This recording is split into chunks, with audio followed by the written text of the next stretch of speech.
दोस्तों, math सोटिक channel पर आपका स्वागत है। आज हम पढ़ेंगे संविधान से संबंधित महत्वपूर्ण क्वेश्चंस, क्योंकि संविधान से संबंधित हर एग्जाम के अंदर आपको 20 या 30 के बीच में क्वेश्चंस जरूर मिलते हैं। तो आज हमारा टॉपिक रहेगा प्रस्तावना। प्रस्तावना से जो भी क्वेश्चन बनता है हम उस क्वेश्चनों की चर्चा इस वीडियो के अंदर करेंगे। तो आपसे एक छोटी सी रिक्वेस्ट है, यदि आप नए हो तो चैनल को सब्सक्राइब जरूर करना और वीडियो को लाइक करना। तो आज का हमारा पहला क्वेश्चन है, भारत को गणतंत्र क्यों कहा जाता है? इसकी विधानमंडलों की अधिकतम संख्या जनता द्वारा प्रत्यक्ष चुनी जाती है। यह राज्यों का एक संघ है। भारतीय नागरिक मूलभूत अधिकारों का उपयोग करती है। यहाँ राज्य का प्रमुख निर्धारित अवधि के लिए निर्वाचित होता है। तो भारत को गणतंत्र क्यों कहा जाता है? क्योंकि मेरे हिसाब से इस प्रश्न का उत्तर जो नॉर्मल पढ़ा है तो वो इसका उत्तर देगा कि ये राज्यों का एक संघ है, और कोई उत्तर देगा इसका ये प्रत्यक्ष है। पर ये सही उत्तर है इसका ये। क्यों है? क्योंकि गणतंत्र का मतलब होता है राष्ट्रपति। तो यहाँ राज्य का प्रमुख निर्धारित अवधि के लिए निर्वाचित होता है। इसकी विधानमंडलों की अधिकतम संख्या जनता द्वारा प्रत्यक्ष चुनी जाती है। यह राज्यों का एक संघ है। ज़्यादातर उत्तर तो यही देंगे कि यह एक राज्यों का संघ है। भारतीय नागरिक मूलभूत अधिकारों का उपयोग करती है। और नेक्स्ट है, यह राज्यों का प्रमुख निर्धारित अवधि के लिए निर्धारित होता है। तो ऑप्शन नंबर 4। अब है नेक्स्ट, गणतंत्र होता है केवल एक लोकतांत्रिक राज्य,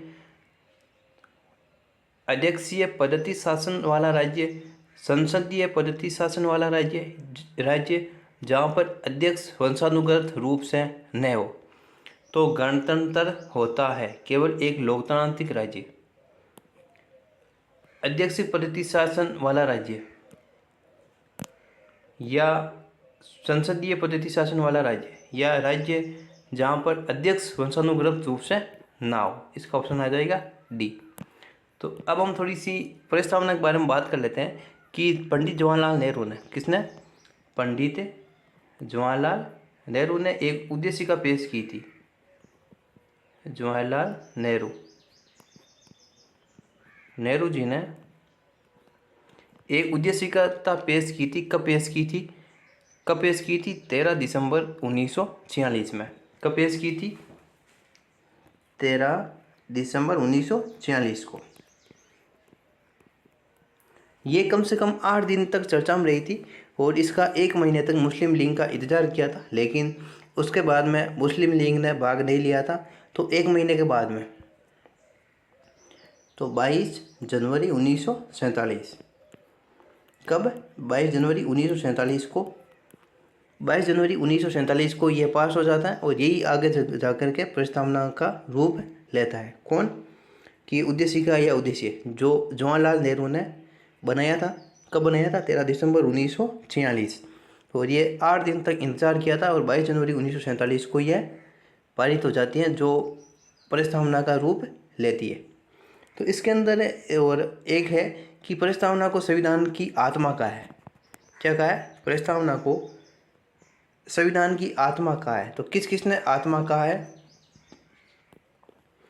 ठाकुरदास भार्गव। कौन है? ठाकुरदास भार्गव।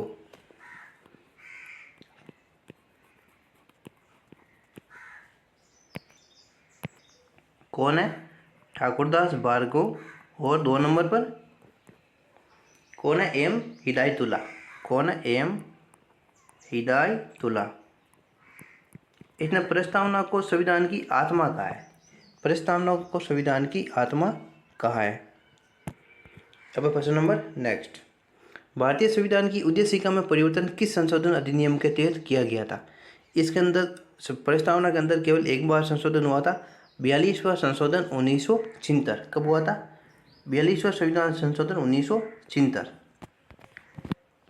तो अब हम बात कर लेते हैं कि 42वां संविधान संशोधन के अंदर क्या हुआ था। तो इसके अंदर 4 शब्द जोड़े थे। कितने? 4 शब्द। कौन कौन से शब्द जोड़े थे? पहला जोड़ा था समाजवाद। कौन सा? समाजवाद। और 2 नंबर जोड़ा था पथ निरपेक्षता, पथ निरपेक्षता, समाजवाद, पथ निरपेक्षता। और 3 नंबर है और अखंडता। क्या है? और अखंडता, और अखंडता। तो ये 4 शब्द जोड़े थे, समाजवाद, पथ निरपेक्षता, और 3 नंबर, और अखंडता 4 नंबर। तो इस संशोधन के द्वारा 4 शब्द जोड़े गए थे। कौन कौन से? समाजवाद, पथ निरपेक्षता और अखंडता। अखंडता का मतलब होता है कि भारत राज्यों का एक संघ होगा, और पथ निरपेक्षता का मतलब है कि भारत का कोई भी धर्म, मतलब भारत का कोई भी राष्ट्रीय धर्म नहीं होगा।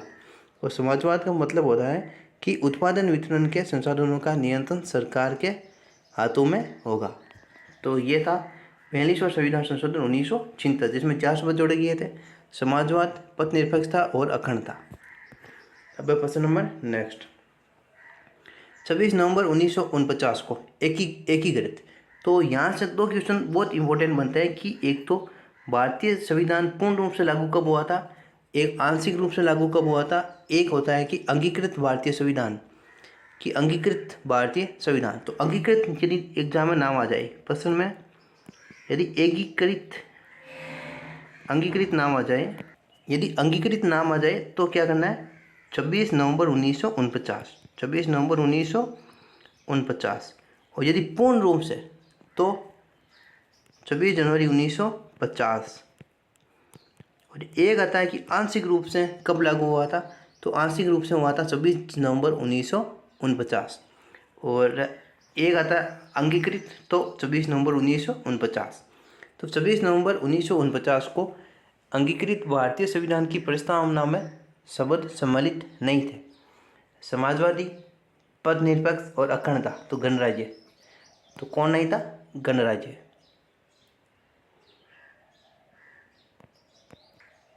क्या क्वेश्चन है? 26 नवंबर 1949 को अंगीकृत भारतीय संविधान की प्रस्तावना में शब्द नहीं थे, क्योंकि समाजवाद, पथ निरपेक्ष और अखंडता ये तीनों कब जोड़े गए थे? 42वां संविधान संशोधन 1976 के तहत ये जोड़े गए थे। तो 1, 2, 3।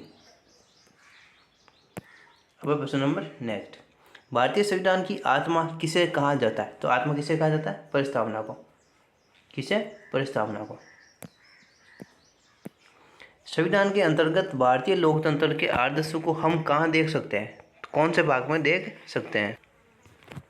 संविधान के अंतर्गत भारतीय लोकतंत्र के आदर्शों को हम कहाँ देख सकते हैं? भाग 1, भाग 3, भाग 4 या प्रस्तावना? तो कहाँ देख सकते हैं? प्रस्तावना में।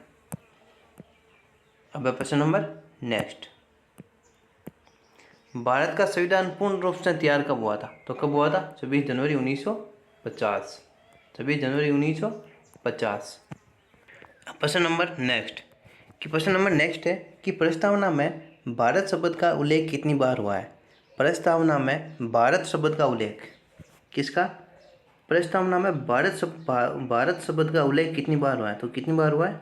2 बार। और प्रस्तावना में कितनी प्रकार की न्याय का उल्लेख है? कितनी प्रकार की न्याय का उल्लेख है? तो कितनी प्रकार की न्याय का उल्लेख है? 3 प्रकार की।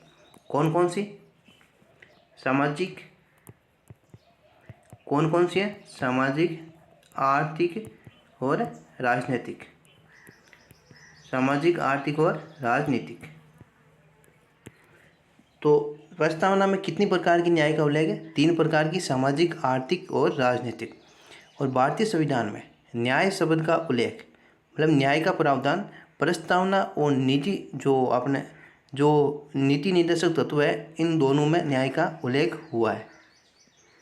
अब प्रस्तावना में स्वतंत्रता कितनी प्रकार की है? तो 5 प्रकार की स्वतंत्रता का उल्लेख है। 5 प्रकार की स्वतंत्रता का उल्लेख है। कौन को 5 प्रकार की स्वतंत्रता का उल्लेख है? कौन कौन सी है? विचार, नंबर 2 अभिव्यक्ति, विचार, अभिव्यक्ति। नंबर 3 कौन सी है? विश्वास, धर्म और उपासना, धर्म और उपासना। तो ये 5 प्रकार की स्वतंत्रता का उल्लेख है भारत की प्रस्तावना में। अब बात करते हैं नेक्स्ट, नेक्स्ट है कि समानता का उल्लेख है। भारत की प्रस्तावना में समानता का उल्लेख है। दो प्रकार की समानता का उल्लेख है। कितने प्रकार की? 2 प्रकार की समानता का उल्लेख है। कौन कौन सी? प्रतिष्ठा की समानता, और नेक्स्ट है अवसर की समानता। प्रतिष्ठा और अवसर की समानता। तो समानता से संबंधित इतने ही क्वेश्चंस बनते हैं। तो आपको ये वीडियो अच्छा लगा होगा तो वीडियो को लाइक करना और चैनल को सब्सक्राइब जरूर करना। आज के लिए इतना ही। धन्यवाद।